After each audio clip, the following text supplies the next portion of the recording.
Hello everyone, I welcome you all to our channel join MNS academy. So जैसा कि आप लोग मुझसे अल्टरनेटिव्स पूछ रहे थे, तो उसी की सीरीज़ में मैं ये आपके लिए थर्ड वीडियो ला रही हूँ, जिसमें मैं आपको बताने वाली हूँ कि आपको क्यों एनडीए के लिए अप्लाई करना चाहिए। तो जैसे मैंने आपको 2 वीडियोस नर्सिंग के ऊपर प्रोवाइड किए कि आप एम्स में जाके नर्सिंग कर सकते हैं या बीएचयू से नर्सिंग कर सकते हैं, उसी तरीके से अब मैं इस वीडियो में और इसके आने वाले वीडियो में भी आपको बताऊंगी कि जो ऑफिसर रैंक एंट्रीज़ हैं 12th के बाद या ग्रेजुएशन के बाद से कौन कौन सी है। एंड अगर मैं आर्मी में ऑफिसर बनने की बात करती हूँ गर्ल्स के लिए, तो मेरे दिमाग में सबसे पहले एनडीए आता है, बिकॉज ये सबसे रीसेंट अपॉर्चुनिटी जो है गर्ल्स के लिए ओपन हुई है। और अगर आप एक एमएनएस एस्पिरेंट हो, अगर आप मेरे चैनल से जुड़े हो, तो आई एम श्योर कि आप एक एमएनएस एस्पिरेंट हो, तो आपको स्पेशली आपको क्यों एनडीए भरना चाहिए, मैं इस वीडियो में वो बताने वाली हूँ। ओके, नंबर 1 रीज़न है कि एनडीए का जो फॉर्म है वो मई 18 से स्टार्ट हो चुका है एंड 7 जून इसका लास्ट डेट है। ठीक है, एनडीए एग्ज़ाम जो है साल में 2 बार होता है एंड प्रीवियस ईयर से ही अगर हम देख रहे हैं तो गर्ल्स को अलाउ किया गया है कि वो एनडीए एग्ज़ाम दे पाए। और आपने देखा कि फर्स्ट अटेम्प्ट में ही कुछ लड़कियों ने इतना ज़्यादा अच्छा परफॉर्म किया है। यहाँ पे 8000 बच्चे सिलेक्ट होते हैं रिटन एग्ज़ाम के बाद, और उसमें से 1000 अराउंड गर्ल्स ही थी। तो आप सोच सकते हो गर्ल्स ने कितना अच्छा परफॉर्म किया है। तो the very first reason is this कि अगर आपको अप्लाई करना है तो जल्दी आपको अपना माइंड बनाना है एंड 7 जून से पहले फॉर्म भर दो। सेकेंड रीज़न इज़ कि आपका कोई फीस नहीं लगने वाला, यहाँ पे कोई भी एग्ज़ाम फीस नहीं लगने वाला। आई नो अभी आपको नीट का एमएनएस का भरना था, तो बहुत बच्चों का ये भी कंसर्न आ रहा था कि मैम हमें 2 बार फीस भरनी पड़ रही है एंड नीट की कितनी ज़्यादा फीस है।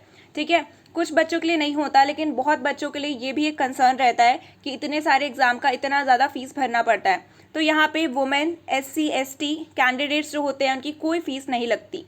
And the third thing is कि इसमें एज लिमिट जो है आपकी बहुत ही कम है। ओके, 16.5 से लेके 19.5 ईयर के जो एस्पिरेंट्स होते हैं वही इसमें अप्लाई कर सकते हैं।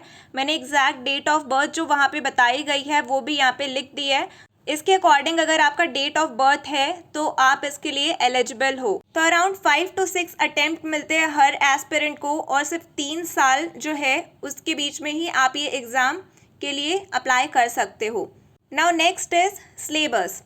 इसका सिलेबस मैंने अच्छे से देखा, जो ऑफिशियल नोटिस आती है उसमें यूपीएससी के जो भी एग्जाम्स होते हैं उनकी एक ऑफिशियल नोटिस आती है और वो सिलेबस तक उसमें लिख के देते हैं कि हमारे एग्जाम का ये सिलेबस है।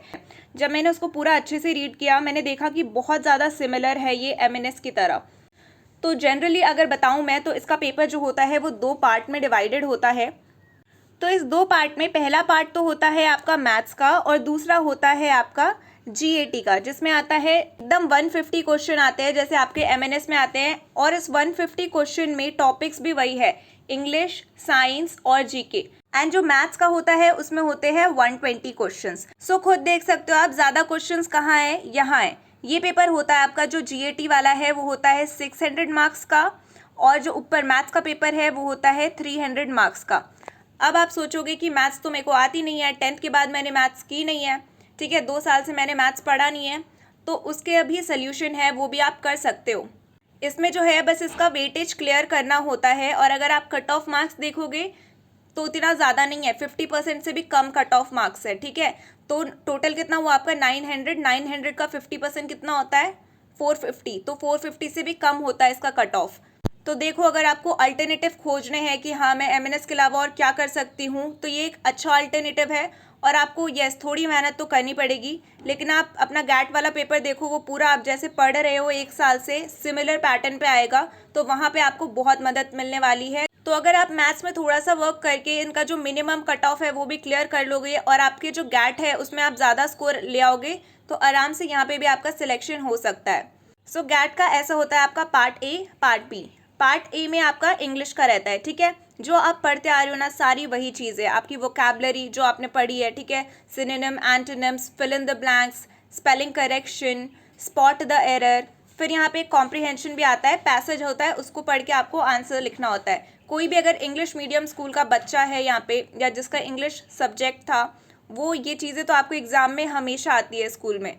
मेरे को लगता है 1st से लेकर 12th तक ऐसे क्वेश्चन तो आते ही थे कि एक पैसेज रहेगा और आपको नीचे कुछ क्वेश्चन रहेंगे, तो ये बिल्कुल वैसा ही रहता है। ठीक है, इसके प्रीवियस ईयर क्वेश्चन पेपर आपको यूपीएससी के साइट पे ही मिल जाएंगे, वो सारे क्वेश्चन पेपर डाल देते हैं, तो आप आराम से वहाँ से चेक करके देख भी सकते हो कि गैट का पेपर कितना सिमिलर है। तो ये दोनों एग्जाम प्राइमरीली ऐसे बच्चों के लिए होता है जो स्कूल में है या स्कूल से जस्ट पास आउट हुए, ठीक है। बाकी आप अगर आगे जाओगे, यस आपके पास CDS, FCAT ये सारी चीज़ें मिल जाएगी आपको, लेकिन वो ग्रेजुएशन लेवल के लिए होती है, तो उसमें आपको ग्रेजुएशन कंप्लीट करना पड़ेगा।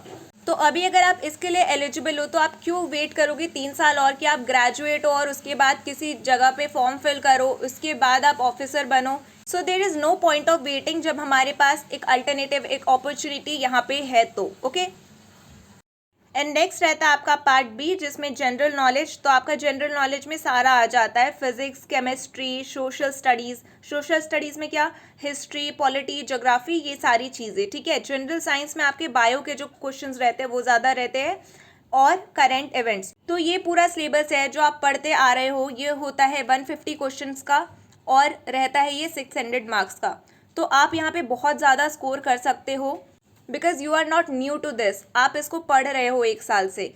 अब आपको लगेगा कि हाँ मैम गैट तो हम कर सकते हैं क्योंकि कर रहे हैं, मैथ्स का क्या है, तो मैं अगेन दिखा देती हूँ आपको। ऑफिशियल जो है उन्होंने ही ऑफिशियल नोटिस में ही ये लिखा था, जो मिनिमम है वो 25% आना चाहिए मैथमेटिक्स के पेपर में एंड 25% आना चाहिए गैट के पेपर में। मतलब अगर आप मैथ्स में बहुत ही अच्छे हो और आपकी GK, इंग्लिश ये सब अच्छी नहीं है, तो भी आपको मिनिमम गैट में 25% लाना है। मतलब दोनों पेपर का कट ऑफ आपको क्लियर करना पड़ेगा, ऐसा होता है, ठीक है। और अगर आपका GK, साइंस इन सब में आप बहुत अच्छे हो इंग्लिश में, तो भी आपको मैथ्स में अराउंड 25% लाना पड़ता है। दैट इज़ 75 मार्क्स, ठीक है। तो 300 मार्क्स का आपका टोटल है, उसमें से अगर आप कुछ लिमिटेड टॉपिक्स भी सिलेक्ट करके पढ़ोगे तो भी यू कैन स्कोर 75, ठीक है। Now I am not saying कि दिस इज़ वेरी ईजी, हो सकता है बहुत मुश्किल, ठीक है, बिकॉज आपने 2 साल से मैथ्स नहीं पढ़ी है। सो मैं तो अभी आपको यही सजेस्ट करूँगी, अगर आपने MNS के लिए अच्छे से प्रिपरेशन किया था तो जो 600 मार्क्स है आपके, वो वाला पेपर तो आपको उसके लिए ज़्यादा नहीं करना पड़ेगा, ठीक है। बाकी अगर आपको ऑफिसर बनना है तो उसके लिए थोड़ी मेहनत तो करनी पड़ेगी। तो मैं तो आपको यही रिकमेंड करूँगी कि इसको ट्राई करके ज़रूर देखो।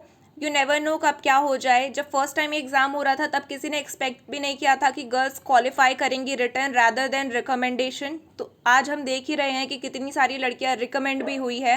तो हमें हमेशा अपना बेस्ट देना चाहिए, बाकी जो होगा वो होगा, ठीक है, उसके लिए हम कुछ नहीं कर सकते। अभी बहुत सारे बच्चे बहुत विग्रस प्रिपरेशन कर रहे थे, आर्मी के एक डिसीजन ने सब कुछ चेंज कर दिया। तो चीज़ें हमारे हाथ में तो नहीं होती कुछ चीज़ें, right.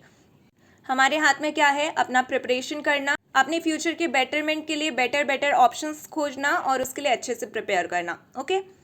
So that is it in this video guys. अगर इसके अलावा आपका कोई और सजेशन या कोई क्वायरी है तो आप उसको कमेंट करके ज़रूर पूछना, हम आपके सजेशंस ज़रूर नेक्स्ट वीडियो में इंक्लूड करेंगे and I will try my best कि आपकी सारी क्वायरीज मैं आंसर करूँ। So thank you so much for watching. Please hit the like button, share this video, and if you are new to our channel, must subscribe it.